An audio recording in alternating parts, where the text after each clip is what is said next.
tous, je suis de retour pour une nouvelle vidéo par cette chaleur insupportable. Je viens de m'attacher les cheveux, je n'en peux plus. Comme vous le savez, l'année scolaire vient de se terminer. Si vous êtes étudiant, elle vient de se terminer certainement pour vous aussi. En tout cas, pour ma part, ça y est, c'est fini, je suis en congé. Je reviens donc avec quelques vidéos pour vous. Et celle-ci sera dédicacée en fait à ma deuxième année sage-femme. L'année dernière, je vous avais fait une vidéo bilan à la fin de ma première année et on m'a demandé de vous parler un peu cette fois-ci des cours que j'ai pu avoir tout au long de l'année. Donc j'ai pris ici le programme que je viens de suivre. Et je vais vous parler, je vais vraiment passer rapidement sur les cours de la deuxième année, faire éventuellement un parallèle si c'est nécessaire avec la première année et vous parler également un tout petit peu de mes stages de deuxième. Donc l'école où je suis donc ma formation de sage-femme se trouve en Belgique, c'est l'école Condorcet pour celles que ça intéresse. Je sais qu'il y a beaucoup de gens qui viennent même de l'étranger et surtout de France puisqu'on n'est pas loin de la frontière et il y a plusieurs écoles qui proposent le programme de sage-femme. Bon, je sais que parfois c'est pas non plus un choix parce que les places sont très chères, façon de parler, c'est pas cher au niveau du prix. Condorcet est une école des moins chères, mais c'est cher d'avoir une place parce que les places sont très limitées. Donc les inscriptions ont commencé, moi je pense au mois d'avril. Et je pense que c'est complet pour l'année scolaire. Maintenant, il y a toujours des désistements, il y a une liste d'attente, mais si jamais vous êtes intéressé pour l'année prochaine, sachez qu'il vaut mieux s'inscrire dès l'ouverture des inscriptions le jour même, le matin, être devant son PC et être sûr d'avoir sa place. Et encore comme ça, c'est pas garanti. Donc je passe tout de suite à la liste.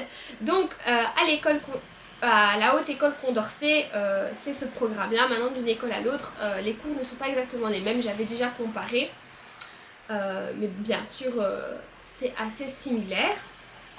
À savoir aussi que la deuxième année sage-femme, comme la première, a énormément de cours en commun avec le cursus des infirmiers.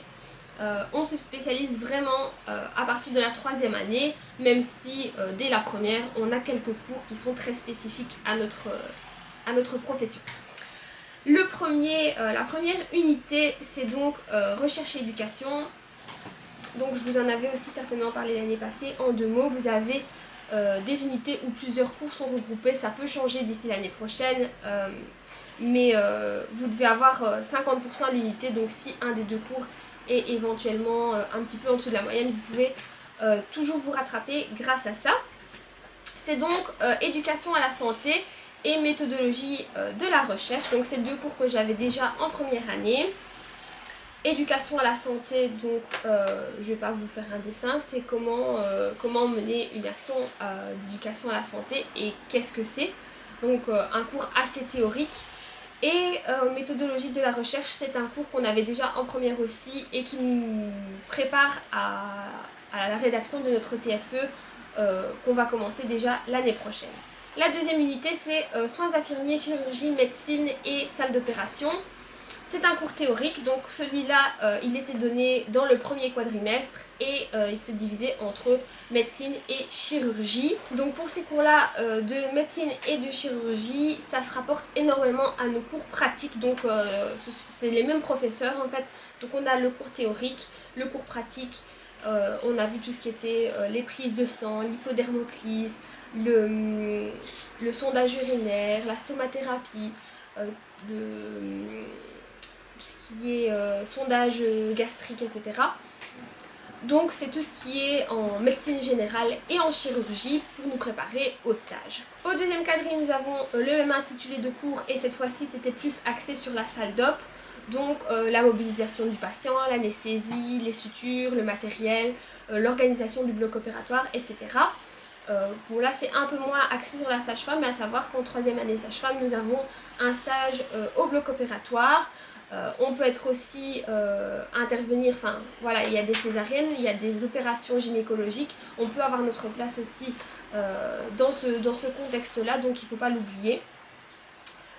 L'unité suivante, ce sont les activités d'intégration professionnelle, donc ce sont les stages de médecine et de chirurgie. En deuxième année, on n'a pas eu énormément de stages spécifiques à l'obstétrique. On avait au total de l'année 13 semaines de cours et 13 semaines de stage. Sur ces 13 semaines, il y avait 3 semaines de chirurgie. Pour ma part, j'étais en service de chirurgie orthopédique.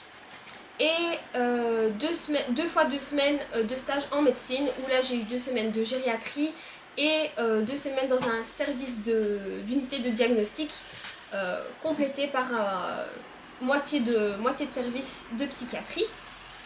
Donc là, moi j'étais uniquement bien sûr du côté médecine et j'ai vu vraiment un peu de tout, c'était ça qui était bien.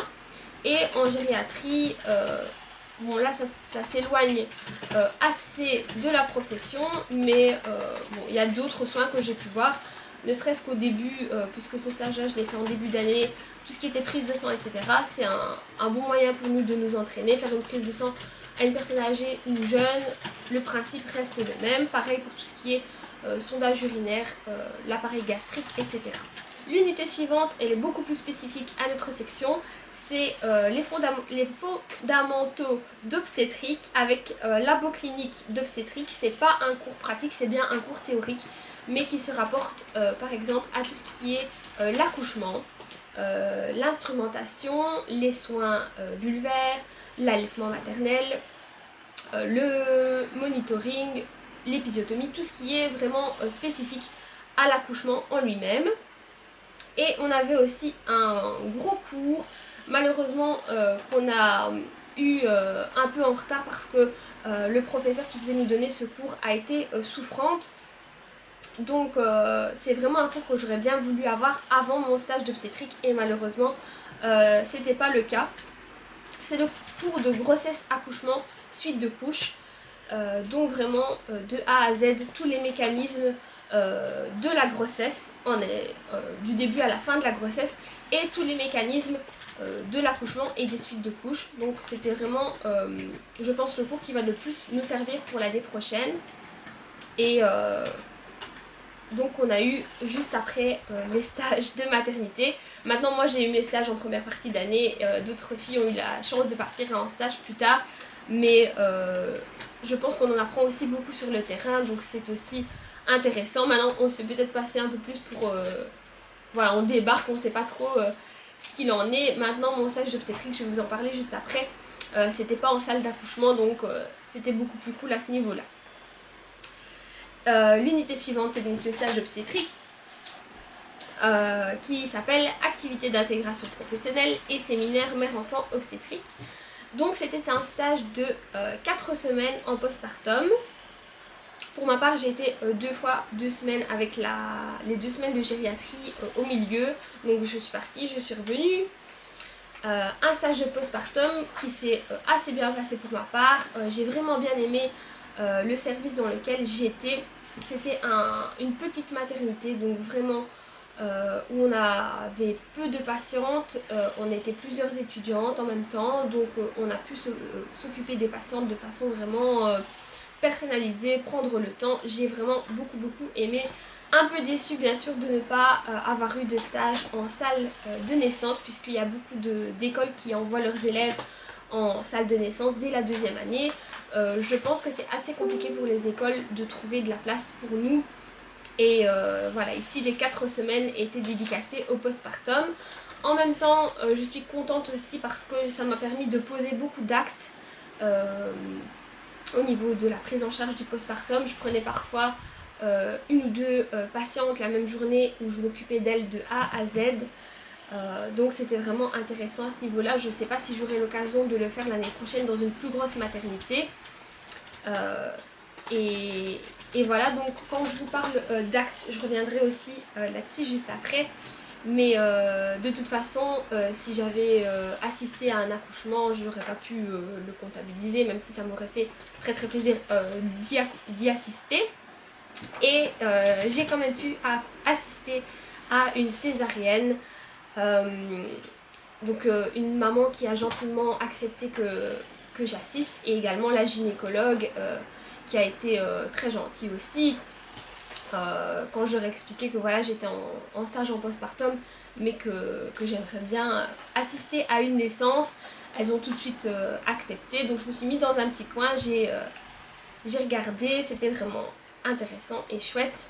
Et de voir aussi juste après la prise en charge du nouveau-né, puisque comme je n'étais pas en salle de naissance, j'ai pas eu beaucoup l'occasion de prendre en charge les nouveau-nés.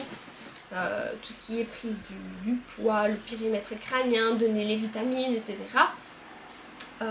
C'était vraiment un chouette moment. Et par la suite, comme ça, s'il y avait d'autres césariennes, je pouvais m'en charger. Donc voilà, c'est tout pour le stage d'obstétrique. Je sais pas si j'ai pas spécialement d'anecdotes à vous raconter, mais en tout cas ça s'est bien passé. Les sages-femmes étaient chouettes. Le professeur qui est venu me voir n'avait que moi dans le service, donc elle pouvait aussi bien passer toute une matinée avec moi, tout me montrer, tout m'expliquer. C'était vraiment agréable. Donc je vous parlais également de la liste d'actes. Si vous êtes élève sage-femme, vous connaissez le principe. Si vous souhaitez le devenir, je vous explique en 2 mots. Normalement, à partir de la 3e et 4e année, vous avez un cahier d'actes. Dans notre cas, il nous a été remis déjà cette année puisqu'on partait en stage de postpartum. Dans ce cahier, vous allez en fait lister tous les actes que vous allez poser dans le cadre de vos stages d'obstétrique. Il faut savoir que pour valider son diplôme de sage-femme, vous devez avoir pratiqué au total 40 accouchements. Soit 40 seuls ou alors un peu plus si vous faites des accouchements qu'on appelle à 4 mains, donc c'est-à-dire vous et le gynécologue. Là je pense que c'est 20 et 30. Si vous faites des actes en prénatal, en postpartum, ensuite de couche, en grossesse en pathologie gravidique, tous ces actes-là que vous allez poser, vous allez devoir les noter, les faire valider par la sage-femme qui vous suit ce jour-là, avec un certain nombre de détails, sans bien sûr mentionner le nom des patientes, mais pour bien valider chaque acte que vous posez, qu'il n'y ait pas de fraude ou quoi que ce soit. Et il faudra avoir complété ce cahier pour pouvoir valider votre diplôme. Donc pour ma part, en tout cas sur les 4 semaines de stage, j'ai déjà pu valider un bon nombre d'actes en postpartum, en sachant qu'à partir de l'année prochaine, il est assez difficile d'avoir vraiment le nombre d'accouchements, etc. Vu qu'il y a beaucoup d'élèves et parfois on se trouve sur un lieu de stage où il n'y a pas beaucoup d'accouchements. C'était le cas dans la maternité où je me trouvais, il y avait très peu d'accouchements, parfois une journée complète sans un seul accouchement. Et donc dans ce cas-là, les élèves qui étaient précisément dans le service de salle de naissance avaient la priorité sur moi, c'est pour ça que j'y ai pas assisté. Mais donc voilà, je suis contente d'avoir été, c'est vrai, dans une petite maternité en 2e année pour prendre mes repères. En 3e année, il est plus avantageux pour nous d'aller dans des plus grosses maternités et d'avoir un certain nombre d'actes à poser. En tout cas, d'avoir son nombre d'accouchements, je pense que c'est vraiment ça qui est important. Donc voilà, ça c'était pour le cahier d'actes. On continue avec de nouveau des cours qui datent du mois de janvier, donc excusez-moi si j'ai pas beaucoup de détails à vous donner là-dessus. Le cours de santé environnementale, donc hygiène hospitalière et prophylaxie. Donc dans ce cours-là, on a un peu tout ce qui est sur les maladies nosocomiales, donc les infections qu'on attrape en milieu hospitalier. Vous avez tout ce qui est MRSA, les bactéries résistantes, les nouveaux virus, etc. Les entérocoques, tout ce qui peut amener par exemple votre patient à se retrouver en isolement. Quelles sont ces bactéries, quels sont les médicaments qui permettent de les éradiquer ou pas, quel est le comportement à adopter. Et aussi tout ce qui était, je pense qu'on avait vu le virus Zika par exemple. Donc voilà, ça c'est encore un cours qui est un peu en commun avec le parcours des infirmiers, mais avec aussi quelques petites spécificités parfois pour le côté gynéco et obstétrique. Le cours suivant, c'est le cours de pharmacologie. Moi c'est celui qui m'a qui a vraiment été le plus dur pour moi, je pense, en tout cas pour lequel mes résultats ont été les plus difficiles à obtenir, parce que c'est un cours qui est vraiment très très conséquent. Il faut savoir que les infirmiers ont aussi ce cours. Maintenant, il y a une grosse exigence envers nous, étant donné que les sages-femmes ont la possibilité de prescrire des médicaments. Donc à ce niveau-là, on doit vraiment connaître, je veux dire, par cœur ces médicaments-là, leur dosage, leurs effets secondaires et tout ce qui s'ensuit. La liste, heureusement, heureusement, non pas heureusement, parce que plus on a d'autonomie, je vais dire mieux c'est, mais au niveau de l'examen qui est à passer, la liste n'est pas super longue, mais on doit quand même connaître tous les autres médicaments que notre patient peut être amené à recevoir, que ça aille du médicament pour le cœur, pour la respiration, les allergies, tous les médicaments qu'on peut être amené à rencontrer en stage ou dans la vie professionnelle. Donc quand on doit connaître toutes ces catégories-là de médicaments, leurs effets secondaires, les interactions, surtout lesquelles sont contre-indiquées pour la grossesse et pour l'allaitement, c'est vraiment un cours qui a été très très gros. Et si vous avez besoin de vous concentrer sur un cours, en tout cas au premier quadrimestre, c'était celui-là, je pense, le plus... D'ailleurs, des personnes qui ont raté parfois un seul cours, c'est celui-là. Si jamais vous êtes futur étudiante sage-femme, que vous rentrez par exemple en première ou que vous êtes en première année sage-femme et que vous rentrez en deuxième l'année prochaine, n'hésitez pas à m'envoyer un message si vous voulez plus d'infos sur ce cours-là ou sur d'autres cours.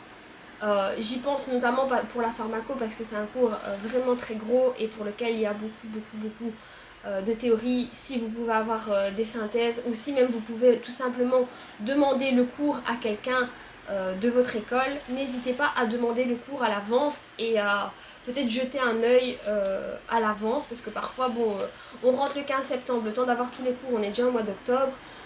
Avec les stages, on est vite arrivé aux vacances de Noël et on se laisse vite arriver au-dessus de la tête, quoi.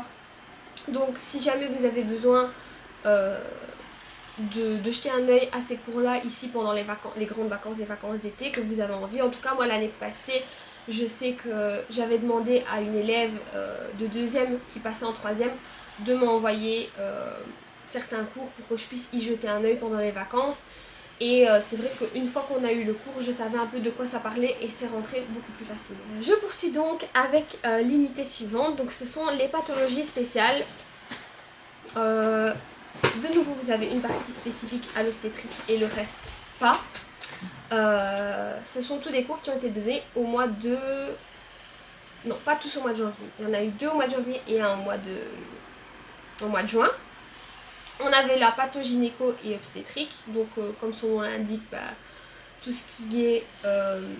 on a commencé par voir l'enfance, la puberté, l'âge adulte et la ménopause, toutes les pathologies qu'on peut rencontrer, toutes les situations qu'on peut rencontrer, que ça aille des formes d'hermaphrodisme, des pubertés précoces ou tardives, endométriose, les problèmes de malformation de l'utérus, les cancers, autant gynéco que au niveau les cancers de la poitrine et tout ce qui était lié à la ménopause.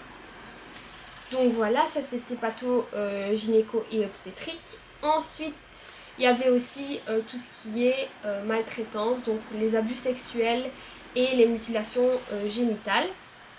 Ensuite, il y avait la pathologie, médecine, chirurgie, gériatrie et spécialité. Donc au premier quadrimestre, on avait la patho chirurgicale au niveau de tout ce qui était cardiaque. Et on a eu en deuxième quadri la patho médicale au niveau de tout ce qui était cardiaque. Donc la maladie en elle-même et tous les traitements chirurgicaux et toutes les chirurgies vasculaires et cardiovasculaires. Ensuite il y a la patho spéciale qui était la neuro, donc ça on l'a eu ici au mois de juin.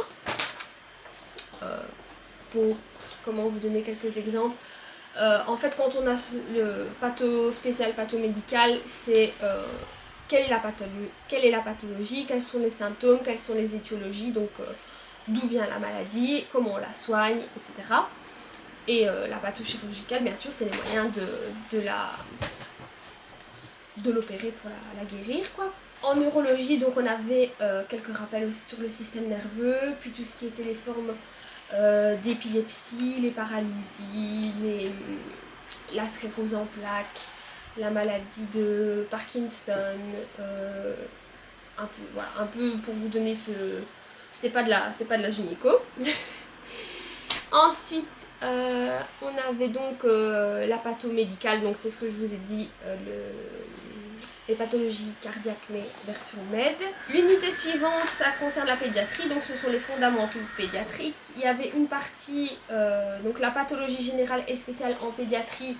On avait une partie théorique, donc pathospé version pédiatrie, toutes les maladies infantiles, de la naissance à l'adolescence, donc toutes les pathologies qui peuvent être congénitales, où un bébé naît et il a une pathologie, quels sont les comportements à avoir, quand est-ce que ça peut être dépisté, comment, et ensuite les maladies de la petite enfance et jusqu'à l'adolescence, par exemple tout ce qui était varicelle, rougeole, coqueluche, etc.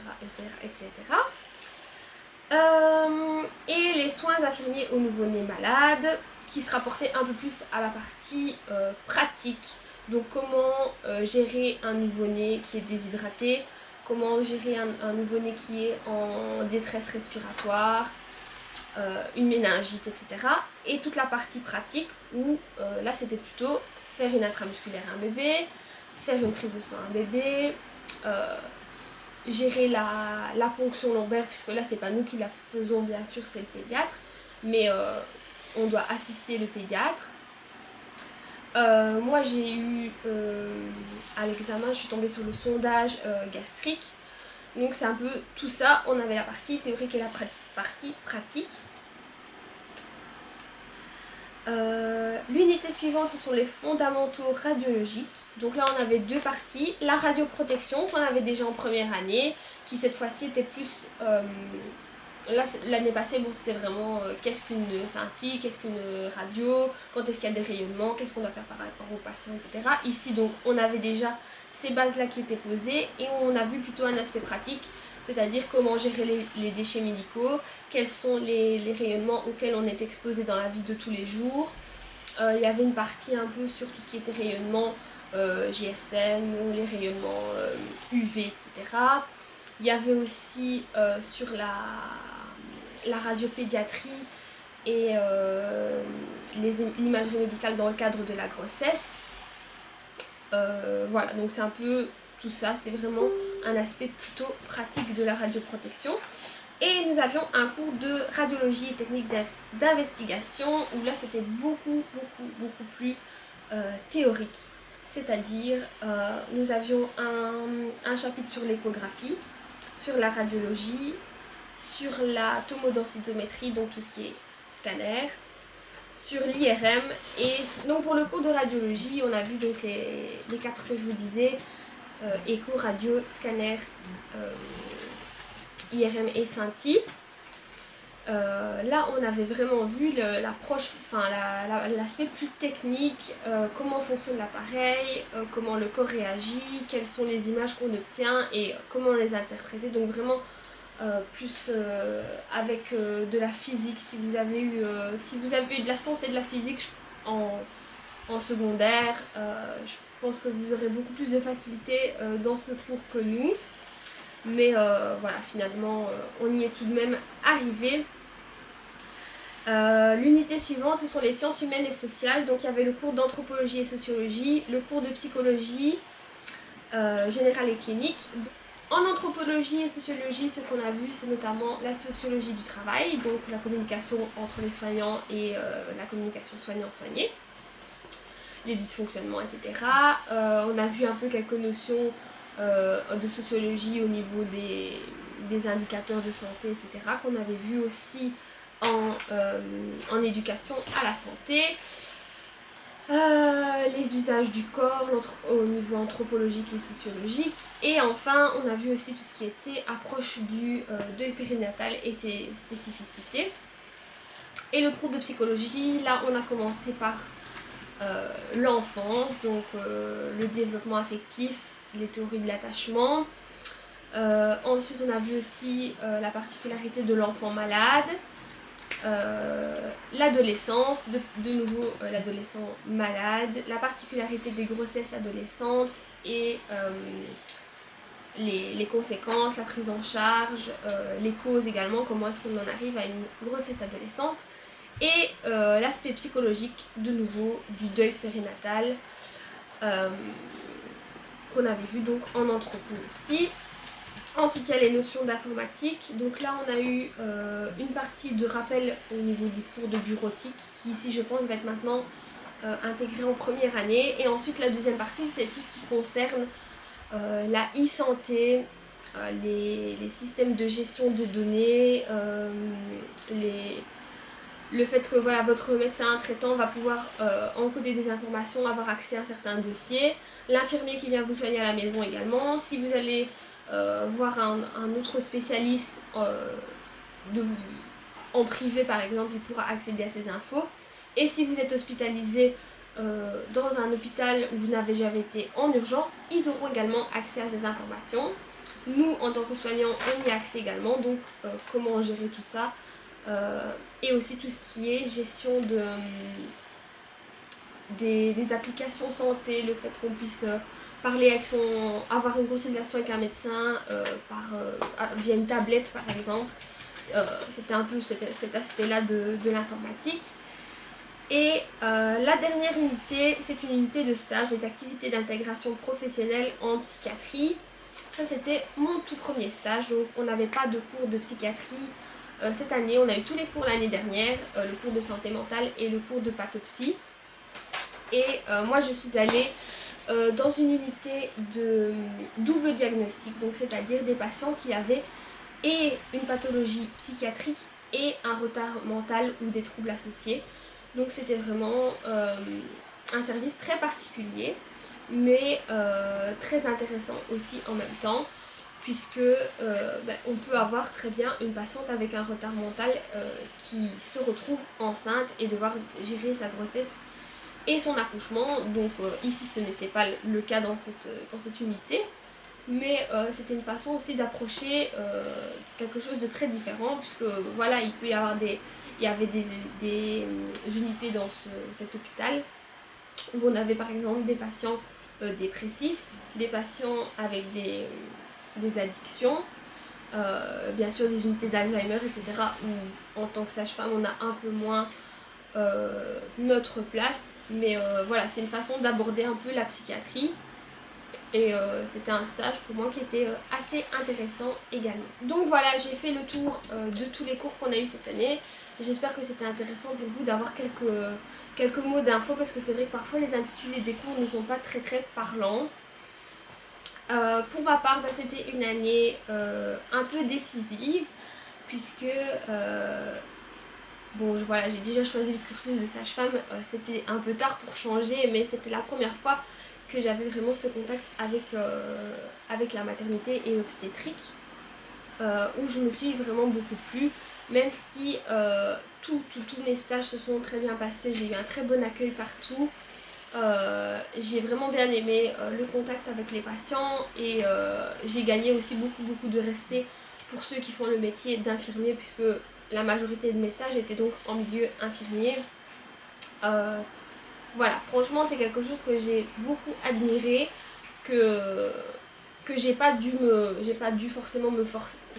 spécialement me forcer à faire, mais je ne me vois pas faire ça à long terme, ça c'est sûr. C'était pour des stages de 2 semaines, 3 semaines. Voilà, je devais le faire, je l'ai fait comme il fallait, parce que pour moi le patient ne doit pas subir le fait qu'on n'est pas dans un service qui nous plaît. Il y a des gens qui adorent la psychiatrie, il y a des gens qui adorent la gériatrie, il y a des gens qui préfèrent plutôt les unités d'urgence, les salles d'opération, la pédiatrie. Il y a tellement de domaines différents dans les soins infirmiers. Je pense que même ceux qui veulent faire infirmier se retrouvent à un moment donné dans des stages qui ne leur correspondent pas spécialement, mais en en voyant le positif, en cherchant l'expérience et je pense qu'on peut tous s'intégrer dans un service et apprendre des choses même si c'est pas ça qu'on veut faire plus tard. Évidemment, c'est une question de chance aussi. Je pense que je suis tombée dans des services où j'ai été toujours bien accueillie et c'est pas forcément le cas pour tous les élèves. Mais voilà, je regrette pas du tout cette année, mais j'ai en tout cas hâte de me retrouver dans le cœur du métier de sage-femme et l'année prochaine dans des stages beaucoup plus spécifiques à cette profession. Même si j'ai vraiment hâte d'y être, en tout cas je pense que j'avais surtout hâte d'être aux vacances. Donc je vais en profiter, je vais me reposer, je vais vraiment profiter à fond en attendant la rentrée. N'hésitez pas à me poser toutes vos questions sur les études de sage-femme et sur le métier en général dans les commentaires. N'hésitez pas à m'envoyer un message si vous voulez avoir plus d'informations ou avoir avoir un contact ou autre. N'hésitez surtout pas, je suis sur les réseaux sociaux, sur Facebook, sur Instagram, vous pouvez me contacter, il n'y a aucun souci. On se retrouve très bientôt pour une nouvelle vidéo et je vous fais plein de bisous.